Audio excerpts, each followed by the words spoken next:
গদখালি ঘাট এবং বসে আছি একটা লঞ্চের ওপরে, যাব ওইদিকে পেরিয়ে পাখিরালয়। এবার দেখাই আপনাদের কেমন কি দেখতে লাগছে। শীতকাল মানেই সুন্দরবন, আর সকালবেলা চটপট বেরিয়ে পড়া বাসন্তী হাইওয়ে থেকে। হাইওয়ে ধরে সুন্দরবনের গদখালি দি এন্ট্রি পয়েন্ট। মোটামুটি যাত্রাপথ প্রায় 90 কিলোমিটারের বেশি। রাস্তার ধারে সুন্দর সমস্ত আমরা দেখতে পাচ্ছি ভেড়ি, এখানকার মালঞ্চ এলাকা, মাছ খুব সুন্দর, কিন্তু ফেরার পথে ভাবতে পারবেন। এগিয়ে চলেছি আমরা ধীরে ধীরে গদখালি। সেখান থেকেই আমরা লঞ্চ পেরিয়ে পাখিরালয়ে যাব, গোসাবা আইল্যান্ডে, এবং সেখান থেকেই শুরু আমাদের সুন্দরবন।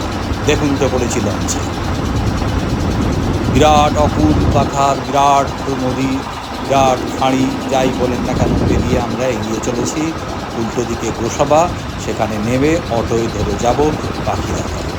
এটাই সবচেয়ে ঘুরে বেড়ানোর আনন্দের সময়।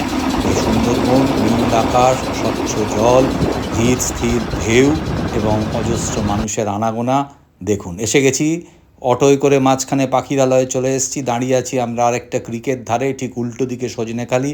এই দেখুন সেই বিখ্যাত জোয়ার ভাটা খেলা হওয়ার ফলে সেই যেটা ভিজে ভিজে মাটি, যা রুটস বেরিয়ে আছে, যেটা ম্যানগ্রোভ, এবং এখানে লাগিয়েছে যারা, তাদের লেখা। বাঁধের ওপর দূর দূরান্তে চলে যাওয়া রাস্তা, এক অভূতপূর্ব পরিবেশ। দেখুন, আমরা দাঁড়িয়ে দেখছি সেই খাঁড়ির এক পাশে পাখিরালয়, অন্য পাশে সন্দেশখালি, অন্য পাশে হচ্ছে সজনেখালি। এবার এখানে দাঁড়িয়ে সমস্ত বোট প্রজেক্ট টাইগারের দাঁড়িয়ে আছে।